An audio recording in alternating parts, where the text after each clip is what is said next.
today here. In this class I am going to explain about electron transport system. So actually in previous videos we discussed about glycolysis and Krebs cycle, right?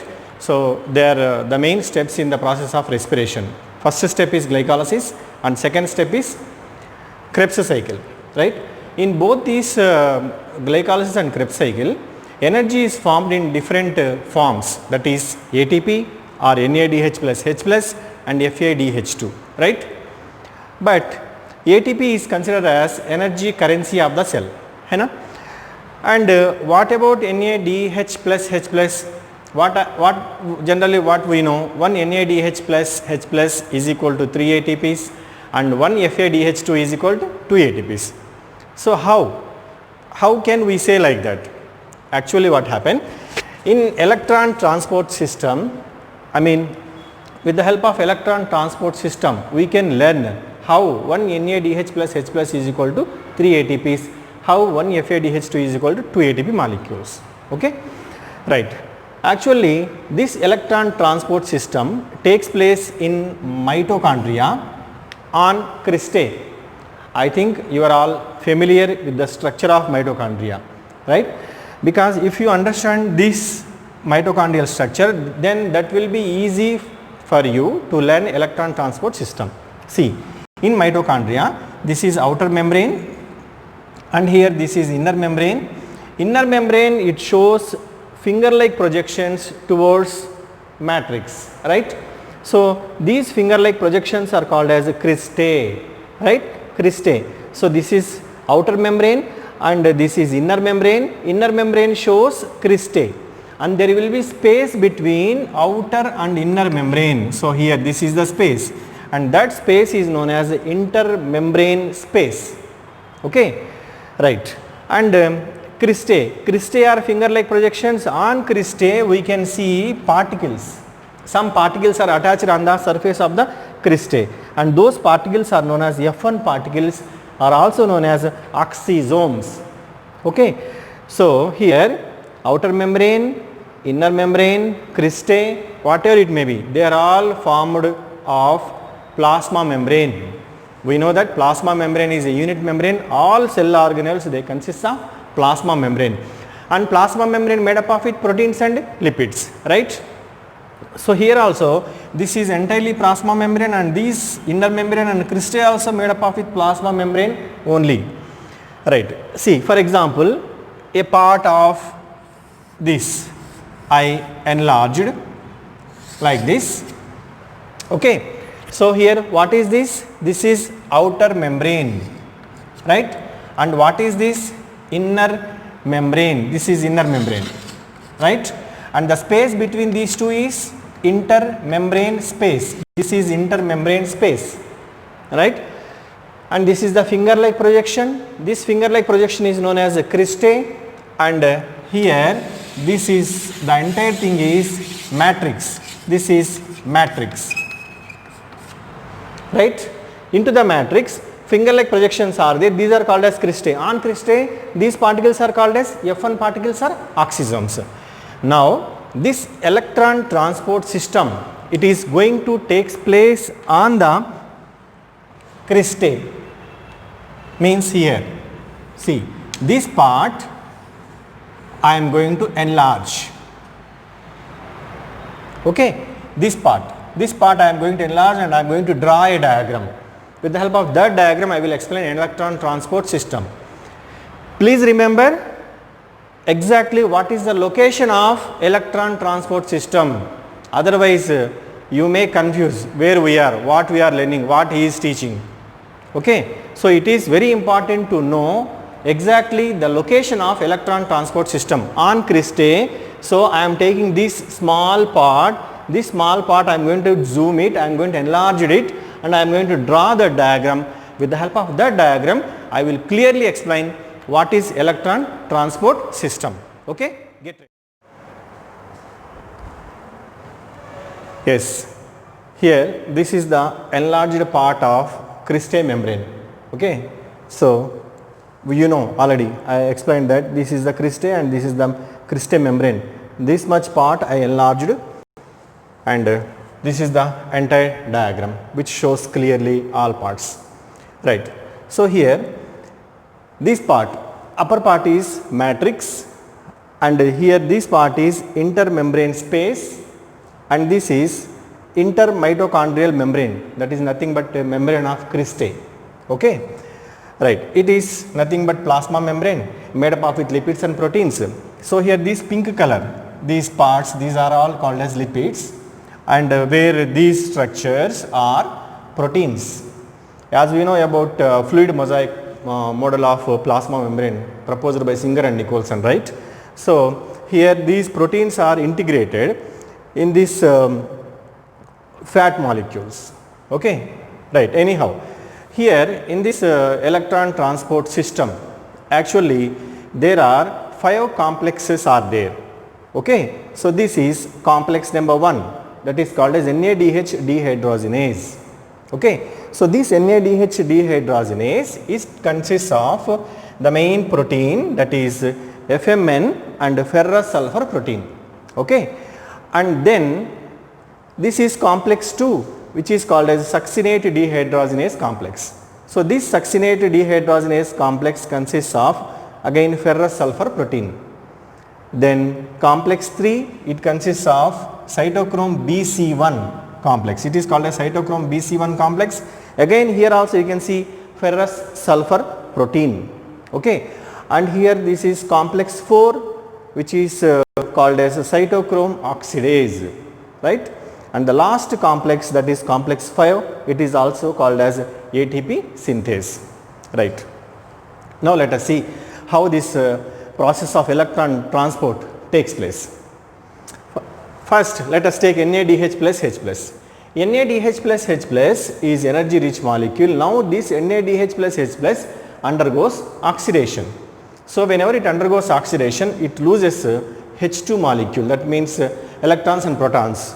So those electrons are accepted by flavin mononucleotide protein, FMN, okay.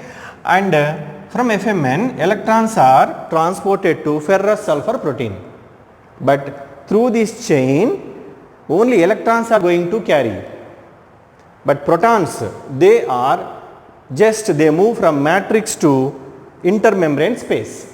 They pushed from matrix to intermembrane space. So here we can see 4 protons, they are coming from matrix to intermembrane space, okay. Next one, here each and every step, what happens whenever it takes electrons, that is called as reduction, and whenever it loses electrons, that is called as oxidation. So oxidation, reduction, it is a continuous process, okay. Here also what happened, FMN, it takes electrons, it undergoes reduction, again it loses electrons, so it undergoes oxidation, and those 2 electrons are carried to ferrous sulfur protein, and this ferrous sulfur protein now undergoes oxidation. Oxidation means it loses electrons. So those 2 electrons are accepted by ubiquinol, okay. So whenever ubiquinol it accepts electrons, it undergoes reduction and it forms UQH2, okay. This is UQH2, ubiquinol H2, and here this ubiquinol H2 again it undergoes oxidation. So it comes to its original position, that is UQ, and it donates 2 electrons to cytochrome B, okay. Cytochrome B, it is there in complex 3, this complex is called as cytochrome BC1 complex, right. So here those 2 protons, see those 2 protons, they are pumped into intermembrane space through this. So this arrow mark, it shows the flow of protons, right. At the same time, let us take complex 2. Complex 2 means it is called as a succinate dehydrogenase complex. We know in Krebs cycle, in between succinic acid to fumaric acid, one FADH2 is produced, right. So that FADH2 here undergoes oxidation, and it also releases its 2 electrons and 2 protons, okay. So then those electrons and protons are now carried to this ferrous sulfur protein. Ferrous sulfur protein, it accepts those electrons. So these electrons, they carried through this electron chain ferrous sulfur protein to ubiquinone to UQH2, and then this UQH2 it transfers those 2 electrons to cytochrome B, and 2 protons are there here, and those 2 protons they are pumped into intermembrane space. Okay, so these 4 protons means 2 protons are from here and 2 protons from here. So totally 4 protons they pumped here into intermembrane space here. Okay, now in this cytochrome BC1 complex, that is also called as complex 3, what happens? Electrons they carried from cytochrome B to ferrous sulfur protein, ferrous sulfur protein to cytochrome A3 and A3 to here. This is very important electron carrier, that is called as cytochrome C. It is mobile electron carrier. It can carry the electrons and it can mobile from here to here. So where to where? From complex 3 to complex 4 C. It mobiles from here to here, cytochrome C. Okay, and here cytochrome C it transfers electrons to this complex, that is called as complex 4 cytochrome oxidase. Okay, and in cytochrome oxidase we can see 2 copper centers. So here one copper center and here another copper center, and cytochrome A3 and cytochrome A. So this is there in this cytochrome oxidase complex, that is also called as complex 4. So here electrons they transported from cytochrome C to copper center to cytochrome A, cytochrome A3 and copper center, and finally they released here. Electron chain completed here, electron transport is completed.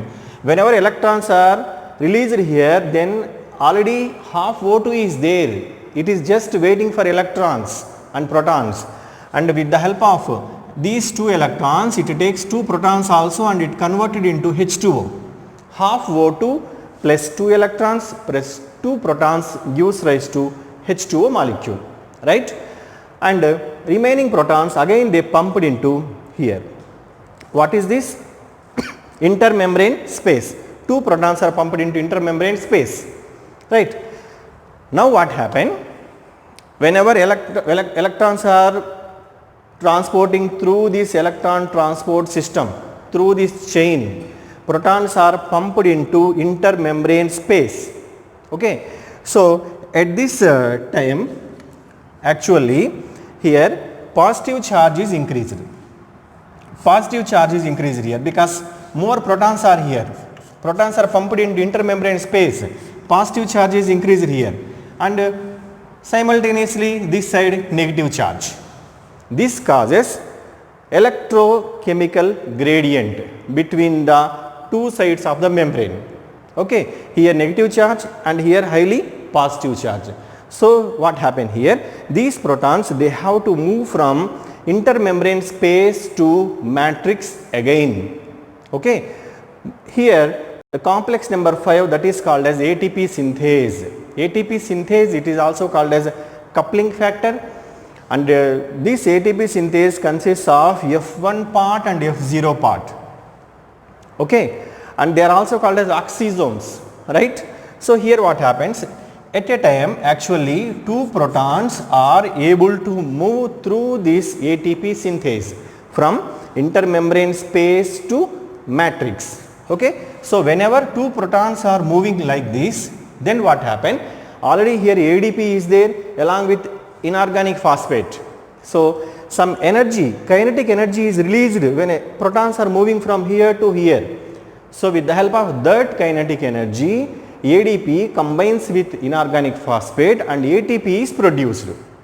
Okay, so ATP is producing, how it is producing actually? Because of here oxidation process is going on, oxidation of each and every step you can see, right? So that's why this is called as oxidative phosphorylation. Actually phosphorylation means production of ATP. ADP plus IP gives rise to ATP, that is called as phosphorylation. But this phosphorylation is because of oxidation of these things, right? So that's why this is called as oxidative phosphorylation. Okay, and we know that here for each NADH plus H plus undergoes oxidation, 3 ATPs are released or 3 ATPs are produced, and for 1 FADH2 2 ATPs are produced, right. For example, see from here 4 protons and here 2 protons, right. 4 plus 2 6 and here 7 8 protons are there, which are because of this NADH plus H plus. In these 8 protons 2 protons are moving like this, okay, and remaining protons whenever they are releasing, actually what happens, some energy is released in the form of heat also, okay. So here because of that what happened, only 3 ATPs are able to produce because of 1 NADH plus H plus whenever it is oxidized, and whenever 1 FADH2 is oxidized, so here 2 protons and here 2 protons, so 2 plus 2 4 protons, for 2 protons 1 ATP, for 4 protons 2 ATPs. So here this is the complete process of electron transport system, which takes place in the mitochondrial cristae. Okay, thank you so much.